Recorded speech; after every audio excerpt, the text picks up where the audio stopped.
Hello WhatsApp guys, আজকের এই ভিডিওতে তোমাদেরকে আমাদের গেমের মধ্যে যে কন্ট্রোল সেটিং আছে যার মধ্যে তোমরা অনেক অনেক অপশন দেখতে পারবা। এই ভিডিওতে তোমাদেরকে বলবো এই অপশনগুলোর কি কাজ আর এখান থেকে তোমরা কোন অপশনটা অন রাখবা অফ রাখবা সেটাও তোমাদেরকে বলে দিব। তাই বলবো তোমরা যদি এই ভিডিওটা সম্পূর্ণ দেখো এবং আমি যেভাবে সেটিং গুলা করতে বলি তোমরা যদি সেভাবে করতে পারো তাহলে তোমরা আগের থেকে অনেক ভালো গেম প্লে করতে পারবে এবং আগের থেকে অনেক বেশি বেশি হেডশট মারতে পারবে। তো চলো বেশি কথা না বলে শুরু করে আজকের ভিডিও। তো তোমাদের এই সেটিংটা করার জন্য তোমাদেরকে চলে আসতে হবে এই সেটিং আইকনে, আর এখানে বেসিক সেটিং থেকে তোমরা সিম্পলি চলে আসবা কন্ট্রোল সেটিং এর মধ্যে।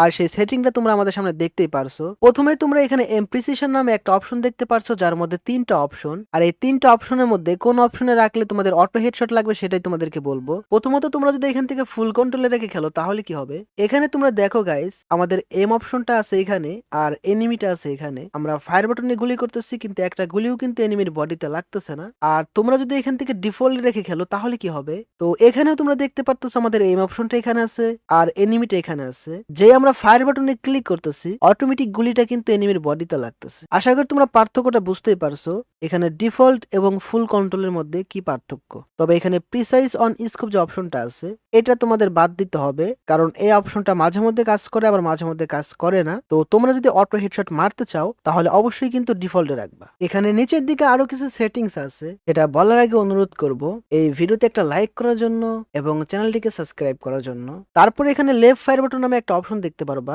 আর এখান থেকে তোমরা যদি অলওয়েজে রাখো তাহলে কি হবে, গেমের মধ্যে এই সাইটে তোমরা সব সময়ের জন্য একটা ফায়ার বাটন দেখতে পারবা। তবে তোমরা যদি এখান থেকে শো হয়নি স্কোপে রাখো তাহলে সেই ফায়ার বাটনটা সবসময় তোমরা এখানে দেখতে পারবা না। যখনই তোমরা তোমাদের গানের স্কোপ অন করবে তখনই শুধু দেখতে পারবা, তাছাড়া দেখতে পারবা না। আর এই অপশনটা তোমরা অবশ্যই অলওয়েজে রাখবা, এটাই তোমাদের জন্য ভালো হবে। তারপরে এখান থেকে তোমরা হোল্ড ফায়ার টু স্কোপ নামে একটা অপশন দেখতে পারবা। তোমরা যদি এটা অফ রাখো তাহলে কি হবে, যখন তোমরা স্নাইপার গান দিয়ে গুলি করবে গুলি করার সময় কোনো স্কোপ দেখতে পারবা না। তবে তোমরা যদি এই অপশনটা অন করে দাও তাহলে যখন তোমরা স্নাইপার দিয়ে গুলি করবে তখন কিন্তু তোমাদের সেই গানের কিন্তু স্কোপ দেখতে পারবা। আর এই অপশনটা তোমরা অবশ্যই অনই রাখবা। তারপর এখান থেকে কুইক ওয়েপেন সুইচ বাটন নামে একটা অপশন দেখতে পারবা। তোমরা যদি এই অপশনটা অন করে দাও তাহলে কি হবে, গেমের মধ্যে তোমরা এখানে একটা সুইচ দেখতে পারবা আর এটার মাধ্যমে তোমরা তোমাদের গানটা কিন্তু চেঞ্জ করতে পারবা। তবে আমার মনে হয় এই অপশনটা তেমন প্রয়োজন নাই, তাই এই অপশনটা তোমরা অবশ্যই অফই রাখবা। তারপর কুইক রিলোড বাটন নামে একটা অপশন দেখতে পারবা, এটা তোমরা যদি অন করে দাও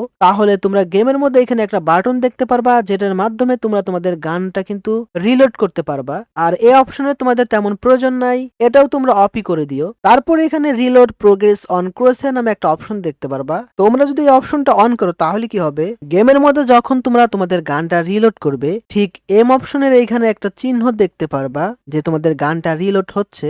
আর এই অপশনের তেমন দরকার নাই, এটাও তোমরা এখান থেকে অপই রাখো। তারপর এখানে ফ্রি ক্যামেরা বাটন নামে একটা অপশন দেখতে পারবা, এটা তোমরা যদি অন করে দাও তাহলে কি হবে, যখন তোমরা গেমে প্যারাশুট দিয়ে নামবে অথবা গেমের মধ্যে যখন তোমরা দৌড়াবা তখন তোমাদের মোবাইলের স্ক্রিনের উপরে একটা চোখের মধ্যে একটা আইকন দেখতে পারবা যেটা দিয়ে তোমরা দৌড়ানোর সময় অথবা প্যারাশুট দিয়ে নামার সময় চারপাশটা দেখতে পারবা। আর এই অপশন তোমরা যদি অফ রাখো তাহলে তোমরা কিন্তু দেখতে পারবা না। আর আমি বলবো অবশ্যই তোমরা এটা অন রাখো, সেই ক্ষেত্রে তোমাদের অনেক অনেক হেল্প হবে। তারপর এখানে অটো সুইচ গান নামে একটা অপশন দেখতে পারবা, এটা তোমরা যদি অন করে দাও তাহলে কি হবে, গেমের মধ্যে ধরো গাইস তোমাদের দুইটা গান আছে, একটা গানের গুলি শেষ হওয়ার সাথে সাথেই আর একটি যে গান আছে ওইটা অটোমেটিক তোমার হাতে চলে আসবে। আর এই সেটিংটা কিন্তু একটা ভালো একটা সেটিং এ বলতে পারো, তাই অবশ্যই তোমরা এটা অনই রাখবা। তারপরে এখান থেকে গ্রেনেড স্লট নামে একটা অপশন দেখতে পারবা, তোমরা যদি এখান থেকে একটা সিঙ্গেল স্লটে রাখো তাহলে গেমের মধ্যে তোমাদের গ্লোয়াল গ্রেনেড সবকিছু একই জায়গায় দেখতে পারবা। তবে তোমরা যদি এখানে ডবল স্লটে রাখো তাহলে তোমাদের গ্লোয়াল এবং গ্রেনেড আলাদা আলাদা স্লটে দেখতে পারবা,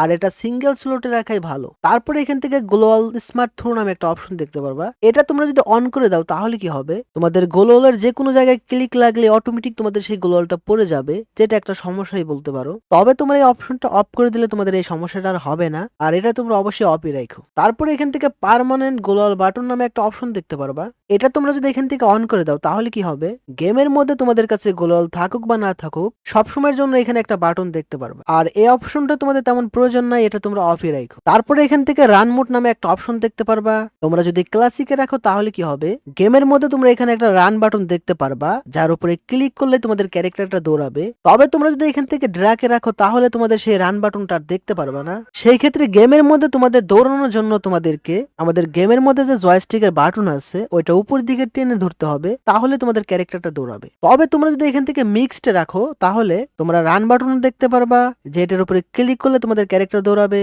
আবার তোমাদের জয়স্টিকে বাটনটা উপর দিকে টেনে ধরলে তোমাদের ক্যারেক্টারটা দৌড়াবে। দুই ক্ষেত্রেই কাজ করবে আর কি। তবে সব থেকে ভালো হচ্ছে এই অপশনটা ক্লাসিকে রাখা। তারপর তোমরা এখান থেকে ভেহিকল কন্ট্রোলস নামে একটা অপশন দেখতে পারবা। তোমরা যদি এখান থেকে টু হ্যান্ডে রাখো তাহলে গাড়ি চালানোর জন্য তোমাদের এরকম কিছু অপশন দেওয়া হবে, আর যেটা দিয়ে গাড়ি চালানো কিন্তু অনেক সহজ। তবে তোমরা যদি এখানে অন হ্যান্ডে রাখো তাহলে গাড়ি চালানোর জন্য তোমাদের তেমন কোনো অপশন দেওয়া হবে না, শুধু এই জয়স্টিকের বাটন দেওয়া হবে, আর এটা দিয়ে তোমাদের সম্পূর্ণ গাড়িটাকে কন্ট্রোল করতে হবে, যেটা করা কিন্তু অনেক কঠিন। আর আমি বলবো অবশ্যই তোমরা এটা টু হ্যান্ডে রাখবা, এটাই তোমাদের জন্য সব থেকে বেস্ট হবে। আর এই সকল অপশনের মধ্যে কাস্টমাইজ নামে একটা অপশন দেখতে পারবা। তোমরা এর মধ্যে আসলে গাড়ি চালানোর সময় তোমাদের যে অপশনগুলো দেওয়া হয় এগুলো তোমরা চাইলে এখান থেকে কাস্টমাইজ করতে পারো। তবে এখানে যে অপশনগুলো ডিফল্টে আছে ডিফল্টে থাকাই ভালো। তারপর তোমরা এখান থেকে ইন গেম টিপস নামে একটা অপশন দেখতে পারবা। তোমরা যদি ডিফল্টে রাখো গেমের মধ্যে তোমাদের যে জুনের টাইমিংটা সেটা তোমাদের সামনে বড় আকারে দেখাবে। তবে তোমরা এখান থেকে সিম্পলেটে রাখলে তোমাদের জোনের টাইমিংটা ম্যাপের ঠিক উপরের এই সাইডের দিকে দেখতে পারবা। আর এটা সিম্পলেটে রাখবা, এটাই তোমাদের জন্য বেস্ট হবে। তারপর তোমরা এখান থেকে এলিমিনেশন নোটিফিকেশন নামে একটা অপশন দেখতে পারবা। তোমরা যদি এটা ক্লাসিকে রাখো তাহলে কিল করার পর তোমাদের কিলের লোগোটা কিন্তু এমন দেখাবে, আর যদি সিম্পলেটে রাখো তাহলে কিল করার পর তোমাদের কিলের লোগোটা কিন্তু এমন দেখাবে। আর এখান থেকে আমি বলবো অবশ্যই তোমরা সিম্পলেটে রাখবা, এটাই তোমাদের জন্য বেস্ট হবে। তারপর অটো কুইক মেসেজ নামে একটা অপশন দেখতে পারবা। তোমরা যদি এটা অন করে দাও তাহলে তোমাদের টিমমেট যে তোমাদের মেসেজগুলো করবে সেগুলো দ্রুত তোমাদের কাছে চলে আসবে। আর এই অপশনটা অফ রাখলে এই অপশনটা কিন্তু কাজ করবে না, তাই বলবো অবশ্যই তোমরা এই অপশনটা অন রাখবে, এটাই তোমাদের জন্য বেস্ট হবে। তারপর আইটেম ফাইন্ডার নামে একটা অপশন দেখতে পারবা। তোমরা যদি এই অপশনটা অলওয়েজ অনে রাখো তাহলে যখন তোমরা গেমের মধ্যে লুট করতে যাবে তোমাদের যে লুটটা প্রয়োজন অথবা প্রয়োজন নয় সব ক্ষেত্রেই তোমাদের এরকম লোকেশন আকারে দেখাবে। তবে তোমরা যদি এখান থেকে রেকমেন্ড টাইমে রাখো শুধু গেমের মধ্যে তোমাদের যখন যে লুটটা প্রয়োজন শুধু সেটাই দেখাবে, অন্যটা দেখাবে না। আর অলওয়েজ অফে রাখলে তোমাদের এই অপশনটা কিন্তু আর কাজই করবে না। আর আমি বলবো অবশ্যই তোমরা এটা রেকমেন্ড টাইমে রাখবা, এটাই তোমাদের জন্য বেস্ট হবে। তারপর এখান থেকে বেয়ার স্কোরবোর্ড অ্যাক্সেস টাইপ নামে একটা অপশন দেখতে পারবা। তোমরা যদি এই অপশনটা হোল্ডে রাখো তাহলে কি হবে, তোমাদের টিমমেটের নামের উপর এরকম চাপ দিয়ে ধরে রাখলে তোমাদের টিমমেটের কাছে কি কি লুট আছে সেটা দেখতে পারবা। আর যদি ট্যাপে রাখো শুধু এখানে ক্লিক করলেই দেখতে পারবা। আর যদি এখান থেকে অফে রাখো তাহলে এই অপশনটা কিন্তু কাজ করবে না। আর আমার মনে হয় এটা তোমরা ট্যাপে রাখবে, এটাই তোমাদের জন্য বেস্ট হবে। তারপর তোমরা এখান থেকে যে অপশন দেখতে পারছো এটার নাম হচ্ছে ক্রোসহেয়ার টাইপ। তোমরা ক্লাসিকে রাখলে তোমাদের এম অপশনটা এমন দেখাবে, আর নিউতে রাখলে তোমাদের এম অপশনটা এমন দেখাবে। আর আমার মনে হয় তোমরা এটা ক্লাসিকে রাখবে, এটা তোমাদের জন্য বেস্ট হবে। তারপর ড্যামেজ ইন্ডিকেটর নামে একটা অপশন দেখতে পারবা। তোমরা যদি এটা ক্লাসিকে রাখো এনিমিকে তোমরা ড্যামেজ দিলে তোমাদের ড্যামেজের সংখ্যাগুলো অনেক ছোট দেখাবে এবং হলুদ কালারে দেখাবে। তবে তোমরা যদি এটা এখান থেকে নিউতে রাখো তাহলে তোমাদের ড্যামেজের কালারটা হবে হোয়াইট এবং সেটা অনেক বড় বড় দেখাবে।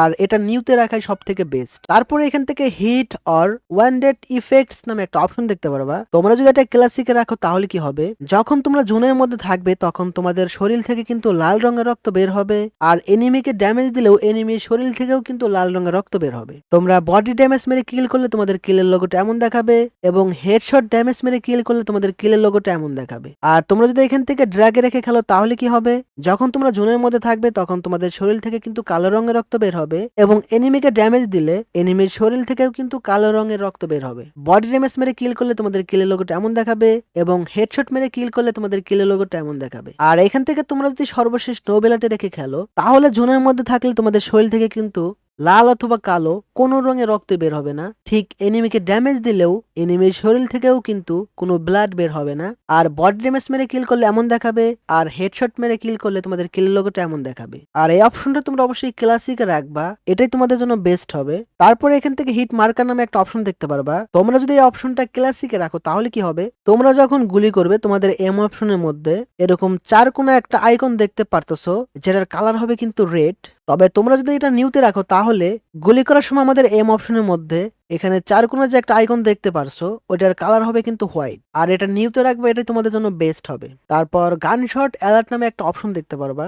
এটা তোমরা যদি অন রাখো তোমাদের আশেপাশে যদি কোনো এনিমি গুলি করে তোমাদের সামনে কিন্তু এরকম একটা লোকেশনের মতো একটা আইকন দেখতে পারবা, যার মাধ্যমে তোমরা বুঝতে পারবা তোমাদের আশেপাশে এনিমি আছে। আর এই অপশনটা তোমরা অবশ্যই অন রাখবা। তারপর তোমরা এখান থেকে টিমমেট ইনফো নামে একটা অপশন দেখতে পারবা। তোমরা যদি এটা ক্লাসিকে রাখো তাহলে তোমরা দূর থেকে অথবা কাছ থেকে সব সময়ের জন্য তোমাদের টিমমেটের নামটা কিন্তু স্পষ্ট দেখতে পারবা। তবে তোমরা যদি এখান থেকে ট্রান্সপারেন্টে রাখো তাহলে কখনো কখনো তোমাদের টিমমেটের নামটা স্পষ্ট দেখতে পারবা, আবার কখনো কখনো স্পষ্ট দেখতে পারবা না। আর আমার মনে হয় তোমরা এটা ক্লাসিকে রাখবে, এটাই তোমাদের জন্য বেস্ট হবে। তারপর টিমমেট নিকনেম নামে একটা অপশন দেখতে পারবা। তোমরা যদি এটা ডিসপ্লেতে রাখো তাহলে তোমাদের টিমমেটের মাথার উপর নামটা দেখতে পারবা। তোমরা যদি এটা হাইডে রাখো তাহলে তোমাদের টিমমেটের মাথার উপর কোনো নাম দেখতে পারবা না। আর এই অপশনটা তোমাদের ইচ্ছা মতো রাখতে পারো, তবে আমার মনে হয় এটা ডিসপ্লেতে রাখাই ভালো। শেষে তোমরা এখান থেকে এনিমি আউটলাইন নামে একটা অপশন দেখতে পারবা। তোমরা এটা যদি অন রাখো এনিমির চারপাশে এরকম একটা ইয়েলো কালারের ইফেক্ট দেখতে পারবা। আর যদি অপশনটা অফ রাখো তাহলে সেই ইফেক্টটা কিন্তু আর দেখতে পারবা না। আর আমি বলবো এটা তোমরা অন রাখবা, এটাই তোমাদের জন্য ভালো হবে। তো যাই হোক গাইস, আজকের ভিডিওতে তোমাদেরকে আমাদের যে গেমের মধ্যে কন্ট্রোল সেটিং ছিল তোমাদেরকে সম্পূর্ণ সেটিংটা কিন্তু আমি বুঝাই দিছি, কোন অপশনের কি কাজ, কোনটা তোমরা অন রাখবা অফ রাখবা। তো যাই হোক, আমি তোমাদেরকে যেভাবে বলে দিচ্ছি তোমরা যদি সেটিং গুলো এভাবে করো তাহলে আশা করা যায় তোমরা আগের থেকে অনেক ভালো খেলতে পারবে এবং তোমাদের হেডশট লাগার সম্ভাবনা কিন্তু আগের থেকে অনেক অনেক গুণ বেড়ে যাবে। তো যাই হোক গাইস, আজকের ভিডিওটা ছিল এই পর্যন্তই। তোমরা যদি এই ধরনের ভিডিও আরো দেখতে চাও তাহলে দেখো তোমাদের স্ক্রিনের সামনে এখানে কিছু ভিডিও শো করছে, তোমরা চাইলে এখান থেকে দেখতে পারো।